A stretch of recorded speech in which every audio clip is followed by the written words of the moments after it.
রাজধানীতে চলতি মাসে অন্তত 40টি ঝটিকা মিছিলে গ্রেপ্তার হয়েছে কার্যকর নিষিদ্ধ আওয়ামী লীগের প্রায় 5 শতাধিক কর্মী। এসব কর্মীর অধিকাংশই ঢাকার বাইরে। তথ্য বলছে এদের 40% এরই মধ্যে জামিনে পেয়ে আবারও মিছিলে যোগ দিচ্ছে। কার্যক্রম নিষিদ্ধ আওয়ামী লীগের ঝটিকা মিছিল ঠেকাতে কঠোর অবস্থানে ঢাকা মহানগর পুলিশ ডিএমপি। ঝটিকা মিছিল ঠেকাতে ব্যর্থতার জন্য এবং এসব মামলার অভিযোগপত্র যথাসময়ে দিতে না পারলে সংশ্লিষ্ট কর্মকর্তাদের বিরুদ্ধে ব্যবস্থা নেওয়ার নির্দেশ দিয়েছে সদর দপ্তর।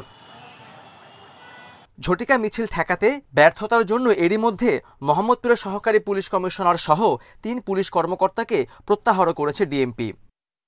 গ্রেপ্তার ব্যক্তিদের বিরুদ্ধে পুলিশ বাদী হয়ে সন্ত্রাস বিরোধী আইনে মামলা করেছে। ক্ষেত্রে আমরা কোনো রকম ছাড় দিব না। ইতিমধ্যে আপনারা দেখেছেন ঝটিকা মিছিলে অংশগ্রহণকারী, অর্থ সহায়তাকারী এবং ঝটিকা মিছিলে লোক সহায়তাকারী অনেকেই আমরা গ্রেফতার করে আইনের আওতায় নিয়ে এসেছি। মিছিলের অভিযোগে গ্রেপ্তার অনেকে 7 থেকে 15 দিনের মধ্যে জামিনে মুক্তি পেয়ে আবারও মিছিলে যোগ দিচ্ছে।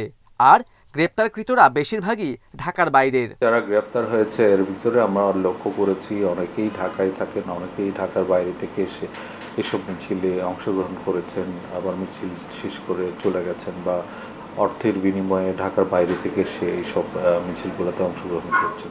রাজনৈতিক দলগুলোর ঐক্যে ফাটল এবং আইন শৃঙ্খলা বাহিনীর সীমাবদ্ধতার সুযোগ নিয়েই মাঠে কার্যক্রম নিষিদ্ধ সংগঠনের কর্মীরা মাঠে নামছে বলে মত রাজনৈতিক বিশ্লেষকদের। ফেসিবাদ বিরোধী যে ঐক্য, সেই ঐক্যটা যেহেতু নাই তাদের মধ্যে, বাট এটার বিরুদ্ধেও না তারা, কিন্তু ঐক্যটা নাই, তো এটা তো অবশ্যই একটা দুর্বলতা। একটা ঐক্যবদ্ধ অবস্থান থেকে যখন সবাই আলাদা আলাদা হয়ে যায়, তখন যে যার মতো তার স্বার্থের জন্য কাজ করবে।